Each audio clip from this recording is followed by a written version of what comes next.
जाजपुर जिलार प्रसिद्ध शैवपीठ महाविनायक परिसर में उपस्थित ये पंचदेवता समाहार गणेश भास्कर विष्णु शिव दुर्गा तथैव च भिन्न भिन्न अनकर्तव्य पंचदेव नमस्तुते।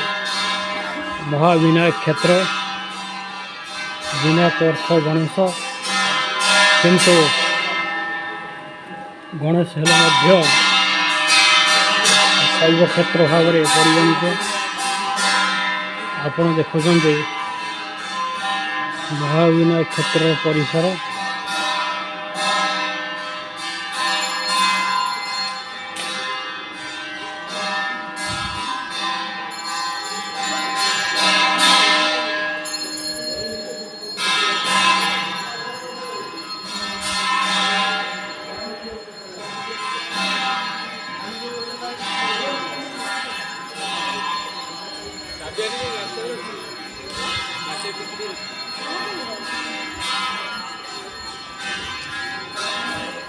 आइले